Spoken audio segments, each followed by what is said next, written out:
In this video we will see case laws, important case laws for Companies Act. So I don't compel people to write case law name, but some people are asking me, sir, can you tell important case studies, case laws from Companies Act? If you are in old syllabus, okay, there are some case laws. For example, dividends and all, it's applicable for old syllabus, but for new syllabus it starts only from this directors chapter. So I will start with old syllabus itself. One case law is there, important case law. Vakharia versus Supreme General Films Company Limited. Okay, Vakharia versus Supreme General Films Company Limited. This case law is for section 128. Okay, inspection basically. So it was held that a director is entitled to make inspection of books of accounts, okay, either directly or through agents, okay, and he should not utilize any information obtained through this inspection for any other purpose, okay. For example, I am asking one chartered accountant to do inspection on my behalf. The chartered accountant should do inspection only for that and not for any other purpose. So this is told in Vakharia versus Supreme General Films case. Then the next case law is from both syllabus. Parameshwari Prasad versus Union of India. Okay. This case law is for section 173 and 174. It is held that the resolution passed in the board meeting shall not be valid since the notice is not given to all the directors, okay, in writing. The notice should be given to each and every director in writing. The director may be knowing that the meeting will happen on that day, maybe unofficially, but because there is no official notice in writing is given, the happenings in that meeting is invalid. The resolution passed in the meeting is invalid. This is the case, Parameshwari Prasad. Then Rangasamy Reddiyar versus Krishnaswamy Reddiyar. Rangasamy Reddiyar versus Krishnaswamy Reddiyar. Okay, in this case, this is a case study for section 179 of the Companies Act. The borrowings permissible under company's articles and money is borrowed by the company. Okay, there are two things, right? One is board power, another one is general meetings power. And the board resolution is having only a limited power. Beyond that, it should go to special resolution in general meeting. Okay, now if even by passing board resolution you can even delegate the power of borrowing, so the borrowing power that can be delegated also to one person. Now without a board resolution, without a resolution of the board, if a person has borrowed the money, even if it is a genuine borrowing, it is not right. So there should be a board resolution and there should be a delegation in that board resolution if they wanted to delegate. Otherwise the borrowings are wrong. You can even connect this with this doctrine of constructive notice and indoor management. Then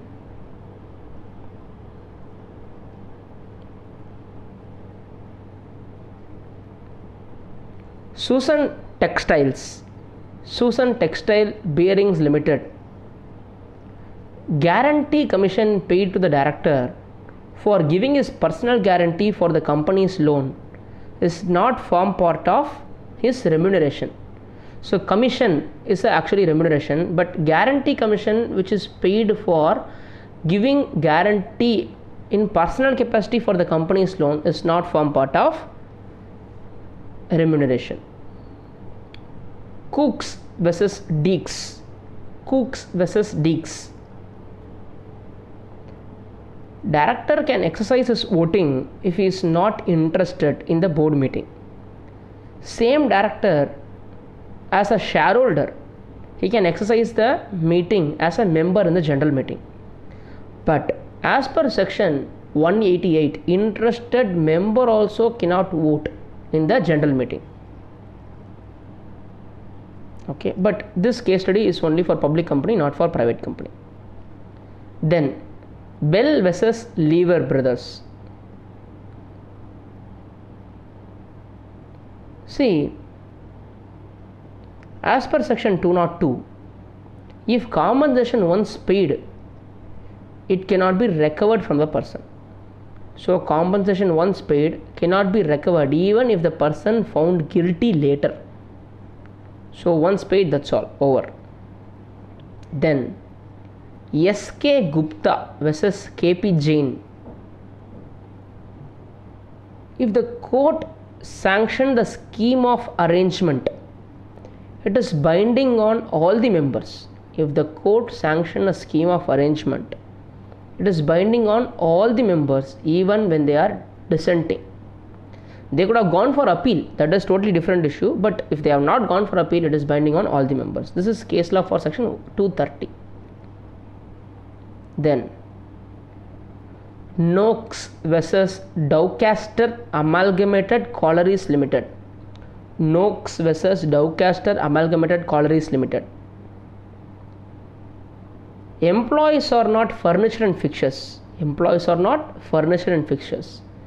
They cannot be transferred to a transferee company without their permission. If they don't want to continue the transferee company, you have to pay retrenchment compensation. Next case law. Piramal versus Weaving Mills Limited. The share valuation is done by expert valuer. Share valuation has been done by expert valuer. Now, if the share valuation is done by chartered accountant who is an expert in valuation, see today's scenario, registered valuer and all is necessary. So before 2019 February, registered valuers and all not compulsory. Now only registered valuer is compulsory. So the court will not interfere. Court will not interfere in the valuation because it is done by expert person. So just like that and all, you cannot contest the valuation. The same thing is also told in Hindustan Lever Employees Union versus Hindustan Lever Limited. So when the valuation has already been done, court will not interfere in the valuation unless otherwise you prove that the basis is wrong. Then MG Investment and Industrial Company Limited. MG Investment and Industrial Company Limited versus New Shrock Spinning Mills Limited. Again they told the court will not interfere in the exchange ratios. Next case law. Hari Krishna Lohia. Hari Krishna Lohia. Amalgamation is a right of the company. Even though in object clause it is not specified, company can do amalgamation. Then S.K. Gupta versus K.P. Jain. Once the thing is passed, it is binding on all the people. It's I think already told.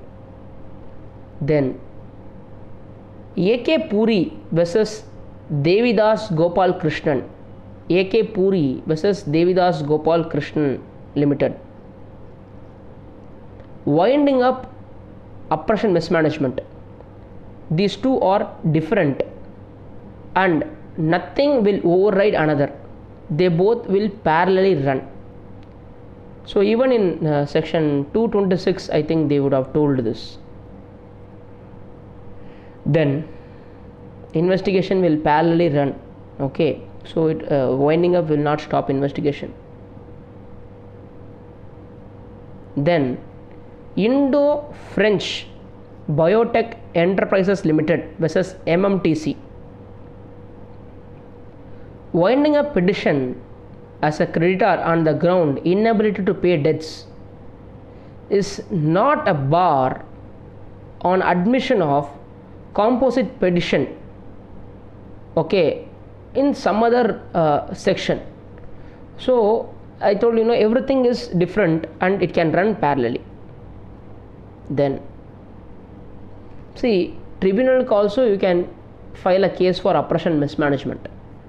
Okay, in tribunal you can file a case for insolvency also. These two will run parallelly. So a member who filed insolvency petition against the company, okay, or a creditor who filed insolvency petition against the company, he may be a member, he may be a creditor, he can file in different situation, etc. Then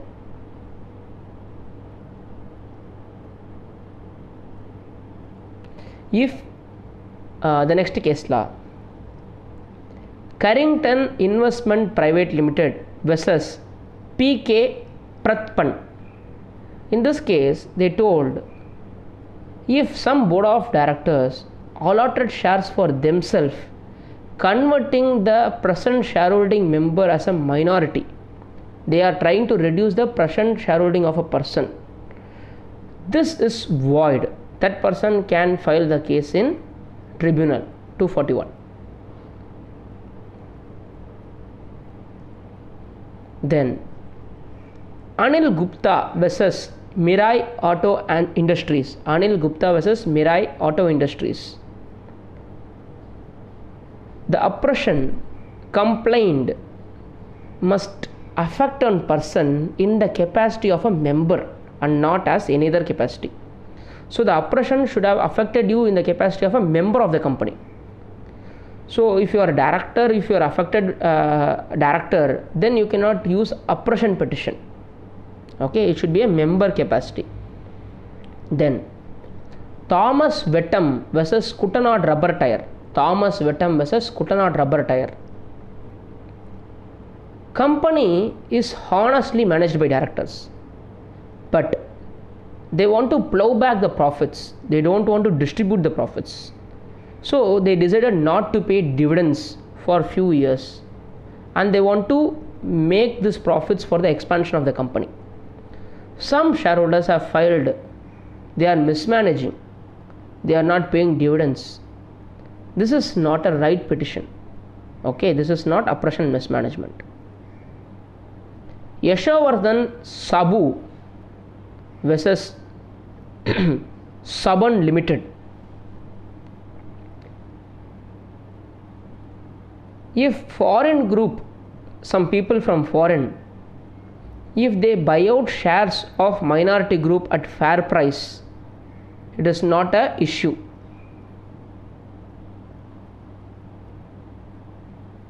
See, sometime foreign investor with local promoter, they will do business. If both people are having equal powers in the company, then no one can file oppression petition against anyone, because there should be one person to have more say, no? Then Kishan Kumar Ahuja versus Suresh Kumar Ahuja. Winding up of a company may also be made under just and equitable grounds. Under just and equitable grounds by tribunal under section 241.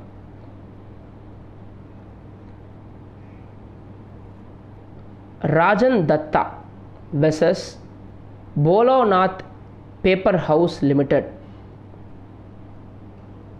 Okay, this is also section 241 case law. So 241 is having more case laws. Oppression mismanagement is the most discussed thing in NCLT.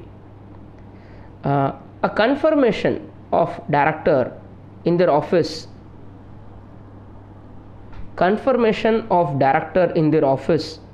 after expiry of their term, okay, or I can say the directors are continuing, basically they are signing most of the things, okay, after expiry of the tenure is actually an oppression.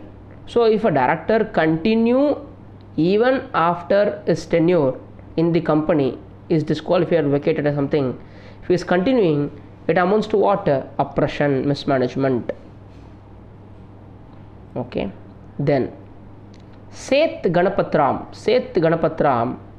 versus Satyaji Jubilee Cotton Mills. Okay. In this case, this is also oppression case. At the time of making application, there was some oppression. Okay. Oppression, mismanagement is there at the time of making petition. The petition has been done by shareholders. Okay. But later it got concluded.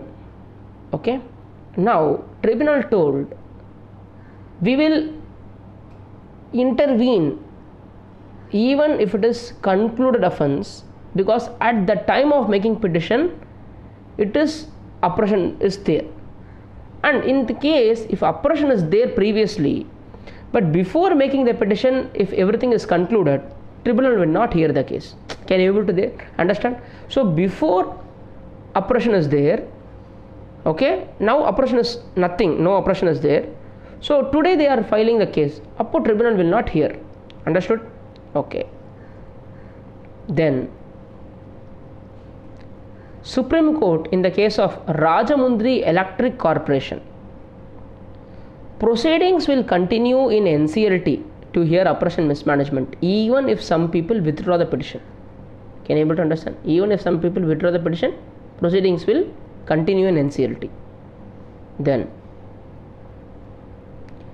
Ashok Betelnut case. Okay, in Ashok Betelnut Private Limited versus MK Chandrakant. Just because the company is making losses frequently, it doesn't mean they are mismanaging the company. It goes by facts and circumstances of each case. So just because of loss, you cannot say there is a mismanagement.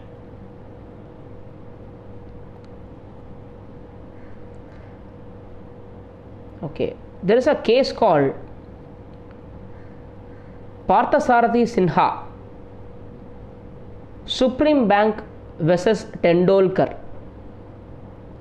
The legal representative not liable for any sum beyond the value of the estate which he has inherited from the deceased parent.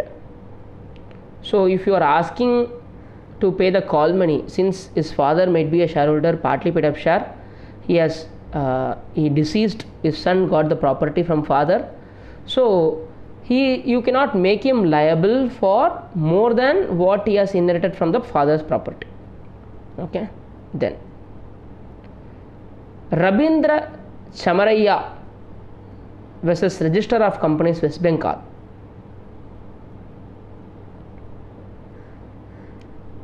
Court may give relief. They use section 463. There is a Companies Act section 463. That relief can be restricted to only Companies Act offence but not any other offence.